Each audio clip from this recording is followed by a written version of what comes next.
जय हिंद। अभ्यास online class की इस नए वीडियो में मैं कृष्णा आप सभी का स्वागत करता हूं। दोस्तों, छत्तीसगढ़ व्यापम सीजीपीएससी एवं अन्य कंपटीशन एग्जाम उसमें दोस्तों भारत का सामान्य ज्ञान से प्रश्न पूछे जाते हैं, तो उन्हीं का ही मैं टेस्ट सीरीज लेकर के आया हूं। दोस्तों, आज का टेस्ट सीरीज है दूसरा नंबर का। पहला टेस्ट सीरीज में मैंने बताया है दोस्तों छत्तीसगढ़ सामान्य ज्ञान से रिलेटेड 30-32 प्रश्नों को प्रैक्टिस कराया है। तो इस वीडियो में दोस्तों हम लोग 48 क्वेश्चन को प्रैक्टिस करने वाले हैं, तो वीडियो को शुरू से लास्ट तक जरूर देखिए।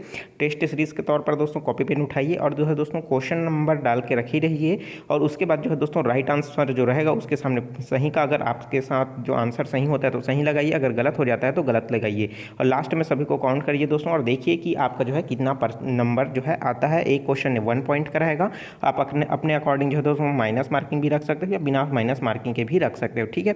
और इस वीडियो को ज़्यादा से ज़्यादा शेयर करना दोस्तों सभी अपने फ्रेंड सर्कल में, सभी व्हाट्सएप ग्रुप में, फेसबुक में, इंस्टाग्राम में, टेलीग्राम में, ठीक है।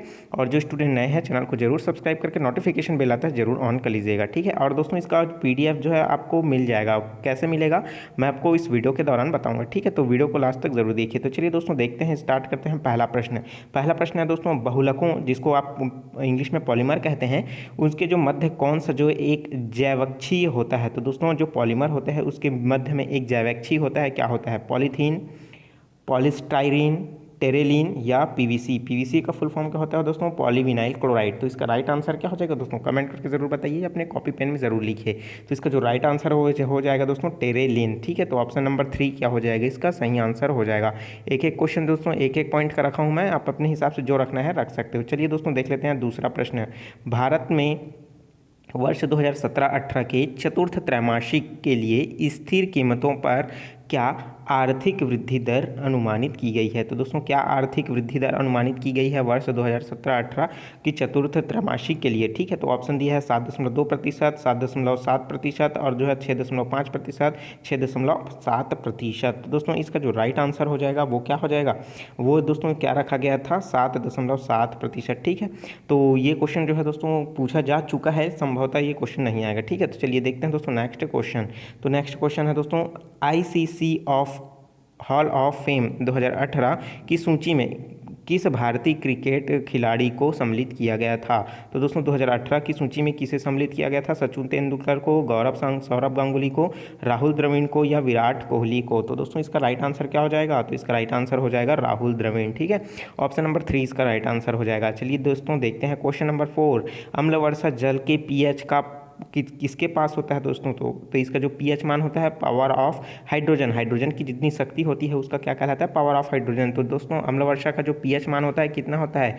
3.5 से 5.6 तक, या 8.0 से लेकर के 9.0 तक, या 0 से लेकर के 2 तक, या फिर दोस्तों 7 से लेकर के दोस्तों 8.5 तक। तो इसका राइट आंसर क्या हो जाएगा? बहुत बार पूछा जा चुका है ये प्रश्न को, और एक बार तो मैं खुद कंफ्यूज हो गया था इस प्रश्न को लेकर के, ठीक है।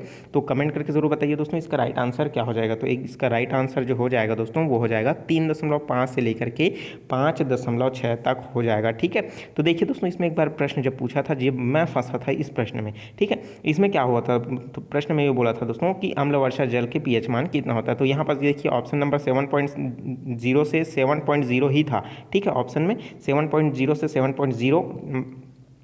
तो मैंने क्या किया, जल्दबाजी के चक्कर में ये अम्ल जो शब्द है उसको मैं भूल गया, तो यहाँ पास क्या हुआ, ध्यान नहीं दे पाया। तो वर्षा जल का पीएच मान कितना होता है तो मैंने लगा दिया 7 में। तो बाद में मुझे पता चला कि ये जो है दोस्तों अम्ल वर्षा की बात कर रहा है, तो ठीक है। तो इसका मान जो है 3.5 से लेकर के 5.6 तक होता है, तो आप ध्यान रखिएगा, ठीक है। तो चलिए देखते हैं दोस्तों नेक्स्ट क्वेश्चन। संसद द्वारा भारत का जैव विविधता एक्ट, जिसे दोस्तों बायोडाइवर्सिटी एक्ट ऑफ इंडिया के नाम से जाना जाता है, यह कब पारित किया गया है? तो 1996 में, 1998 में, 2002 में या फिर 2006 में? तो दोस्तों इसका जो है राइट आंसर क्या हो जाएगा? तो ये हो जाएगा वर्ष 2002 में जो यह जो नियम है उसको पारित किया गया है। तो ऑप्शन नंबर 3 क्या हो जाएगा दोस्तों? इसका राइट आंसर हो जाएगा। चलिए दोस्तों देखते हैं नेक्स्ट क्वेश्चन। नेक्स्ट क्वेश्चन है कौन सा कथन सही है उसको चुनना है। नीचे 4 कथन दिया गया है, पहला, दूसरा, तीसरा, चौथा। इस अकॉर्डिंग जो दोस्तों नीचे में जो है कूट दिया गया है उसको अकॉर्डिंग हमको बताना है कि पहला सही है, कथन पहला व सही है, या कथन पहला दूसरा सही है, या कथन पहला दूसरा तीसरा सही है, या कथन चौथा तीसरा दूसरा और पहला तीनों कथन सही है। तो हम पहले देख लेते हैं दोस्तों कि कौन सा कथन जो है सही है, और पहले कथन की बात कर लेते हैं, ठीक है। तो राष्ट्रपति जो है दोस्तों संसद का सत्र आहूत कर सकता है। संसद में आपका लोकसभा भी और राज्यसभा दोनों शामिल है, ठीक है। उसी तरीके से राष्ट्रपति जो है लोकसभा भंग कर सकता है। तीसरा बोल रहा है कि दोस्तों राष्ट्रपति सदन का सत्रावसान कर सकता है। या चौथा दोस्तों राष्ट्रपति सदन की जो है स्थगित कर सकता है। तो दोस्तों इसका राइट आंसर क्या हो जाएगा, जिसमें केवल एक ही कथन सही है। दूसरा ऑप्शन में दोस्तों पहला और दूसरा कथन सही है। तीसरा में दोस्तों पहला दूसरा तीसरा कथन सही है। और चौथा में दोस्तों पहला दूसरा तीसरा चौथा कथन सही है। तो दोस्तों इसका राइट आंसर दोस्तों कमेंट करके ज़रूर बताइए। तो दोस्तों इसमें जो है हम देखें तो राष्ट्रपति जो संसद है उसको आहूत कर सकता है, बिल्कुल सही है। उसी तरीके से राष्ट्रपति लोकसभा को भंग कर सकता है, बिल्कुल सही है। और राष्ट्रपति सदन का सत्रावसान कर सकता है, ये भी बिल्कुल सही है।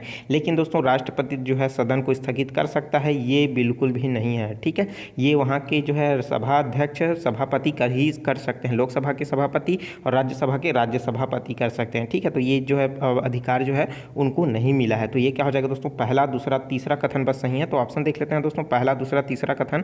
तो ये क्या हो जाएगा, ऑप्शन नंबर 3 जो है इसका सही हो जाएगा। चलिए दोस्तों देखते हैं नेक्स्ट क्वेश्चन। यदि एक विधेयक विधानसभा द्वारा पारित होने पर विधान परिषद भेजा जाए और इसी बीच विधानसभा विघटित हो जाए तब क्या होगा। देखिए, विधानसभा के द्वारा कोई विधेयक जो है कोई बिल है उसको पास करा करके विधान परिषद में अगर भेज दिया जाता है, उसी समय क्या होता है विधानसभा विघटित हो जाता है, तो क्या होगा। ऑप्शन दिया है दोस्तों कि विधेयक पर विधान परिषद द्वारा विचार किया जाएगा। दूसरा बोल रहा है कि विधेयक जो है व्यापकगत हो जाएगा। या तीसरा विधान परिषद विधेयक को पारित कर सकती है। या चौथा विधायक राज्यपाल को संदर्भित किया जाएगा। तो दोस्तों इसका जो राइट आंसर हो जाएगा वो क्या हो जाएगा, प्रश्नों को एक बार अच्छे से पढ़ लीजिए, अच्छे से सोच लीजिए और कमेंट करके जरूर बताइए। तो इसका जो राइट आंसर हो जाएगा वो क्या हो जाएगा दोस्तों, विधेयक जो है व्यापक गत से क्या हो जाएगा, व्यापकगत क्या हो जाएगा, पूरी तरीके से हो जाएगा। ठीक है, तो इसका क्या हो जाएगा, तीसरा ऑप्शन जो है सही हो जाएगा। चलिए देखते हैं दोस्तों नेक्स्ट क्वेश्चन। नेक्स्ट क्वेश्चन भी बहुत ही सिंपल सा है, साइंस का ही क्वेश्चन है। प्रश्न दिया है दोस्तों, विद्युत चुंबकीय किरणों की ऊर्जा के घटते क्रम को व्यवस्थित करना है। तो घटते क्रम में क्या करना है दोस्तों, इसको व्यवस्थित करना है। दिया है दोस्तों अवरक्त किरण, परावैंगनिक किरण, रेडियो तरंग और सूक्ष्म तरंग। ठीक है, तो जिसको क्या कहा जाता है, माइक्रोवेव। तो इसके लिए दोस्तों ऊर्जा का क्या करना है, घटते क्रम। तो मतलब क्या लिखना है दोस्तों, सबसे पहले बड़े वाले को लिखना है। ठीक है, घटते हुए क्रम में लिखना है। तो क्या हो जाएगा दोस्तों, तो इसका क्या हो जाएगा, वेवलेंथ जस्ट इसके अपोजिट हो जाएगा। ठीक है, तो सबसे पहले नंबर पर कौन सा आएगा हमको वो क्या करना है, लिखना है। तो दोस्तों इसमें ऑप्शन दिया है, ये देख सकते हो आप। तो इसमें से कौन सा जो है सही क्रम में होगा उसको आप जरूर बताइए। ठीक है, तो चलिए इसका राइट आंसर देख लेते हैं क्रम का। तो दोस्तों अगर इसके ऊर्जा क्रम की बात करें तो क्या होगा सबसे पहले परावैंगनिक किरणें आएंगी। ठीक है, तो परावैंगनिक किरणें में क्या होता है, सबसे ज़्यादा उच्च जो है ऊर्जा होता है। ठीक है, उसके बाद क्या हो जाएगा, इससे जो कम होता है वो किसके पास होता है, अवरक्त किरण के पास होता है। उसके बाद दोस्तों जो होता है वो सूक्ष्म तरंगों माइक्रोवेव के पास होता है। और चौथे नंबर पर दोस्तों रेडियो तरंगों के पास होता है। ठीक है, अगर हम लोग इसके वेवलेंथ की बात करें दोस्तों, तो वेवलेंथ की बात करें तो जस्ट अपोजिट होता है। ठीक है, तो क्या होता है ये, अगर हम लोग अवरक्त किरण की बात करें तो ये इस तरीके से बनता है। ठीक है, तो स्टार्टिंग का जो आपका है वो परावैंगनी है। उसके बाद क्या हो जाएगा दोस्तों, आगे चलेंगे तो वेवलेंथ बढ़ते जाता है तो ये अवरक्त हो जाता है, फिर माइक्रोवेव मिलेगा आपको। उसी तरीके से एक बाद में लास्ट में आपको क्या मिलेगा, रेडियो तरंग मिलेगा। ठीक है, तो इस क्रम को अगर हम लोग देखें तो हमको कौन सा ऑप्शन देखने को मिलेगा, ऑप्शन नंबर 2 देखने को मिलेगा। ठीक है, तो ऑप्शन नंबर 2 इसका जो है दोस्तों राइट आंसर हो जाएगा। चलिए दोस्तों देखते हैं नेक्स्ट क्वेश्चन। किस उपनिषदों में पुनर्जन्म के सिद्धांत का प्रतिपादन किया गया है। ठीक है दोस्तों, फिलोसॉफी का जो है दोस्तों क्वेश्चन है, किस उपनिषदों में पुनर्जन्म के सिद्धांत का प्रतिपादन किया गया है। बृहदारण्य एवं छांदोग्य, ईश या और केन, या मंडू एवं मांडुक्य, या ऐत्रेय और ऐत्रेय। तो इसका जो राइट आंसर हो गया दोस्तों, अगर आप पढ़े होगे तो आपको ज़रूर इसका राइट आंसर पता होगा। तो इसका राइट आंसर है पहला नंबर, बृहदारण्य एवं छांदोग्य। इसके अनुसार जो है दोस्तों पुनर्जन्म के सिद्धांत का प्रतिपादन किया गया है। ठीक है, चलिए देखते हैं दोस्तों नेक्स्ट क्वेश्चन। नेक्स्ट क्वेश्चन है 11वें विश्व हिंदी सम्मेलन का आयोजन किस देश में किया गया है। तो दोस्तों 11वां विश्व जो हिंदी सम्मेलन वर्ल्ड हिंदी कॉन्फ्रेंस का आयोजन किस देश में किया गया है। तो दोस्तों इसका देख लेते हैं, भारत, दक्षिण अफ्रीका, मॉरिशस या अमेरिका। तो राइट आंसर क्या हो जाएगा दोस्तों, इसका राइट आंसर हो जाएगा तीसरा नंबर। ठीक है, जो क्या है मॉरिशस। तो कहाँ किया गया है, मॉरिशस में किया गया है। चलिए दोस्तों देखते हैं next question, question number 11। Bharat में 16 जनवरी 2018 तक सौभाग्य योजना के अंतर्गत कितने प्रतिशत ग्रामीणों के क्षेत्रों में घरों में विद्युतीकरण हो चुका है। ठीक है, अगर दोस्तों अगर छत्तीसगढ़ की बात करूं सीजी में तो 100% तक जो है पूरी तरीके से जो है इस योजना के तहत प्रत्येक घर में बिजली पहुंचाई जा चुकी है। जो अगर इस योजना का लाभ ले रहे हैं तब भी नहीं ले रहे हैं, फिर भी वो पूरी तरीके से 100% बिजली की जो है प्रत्येक घर जो है पहुँच चुका है। तो यहाँ पास हम लोग देख लेते हैं विद्युतीकरण भारत के क्षेत्र में बात करना है तो 55%, 75% जो है, 78% जो है, 82%। तो राइट आंसर क्या हो जाएगा दोस्तों इसका जो है दोस्तों 78%। ठीक है, तो ऑप्शन नंबर 3 जो है दोस्तों इसके लिए क्या हो जाएगा, राइट आंसर हो जाएगा। चलिए दोस्तों फटाफट क्वेश्चन को देखते हैं।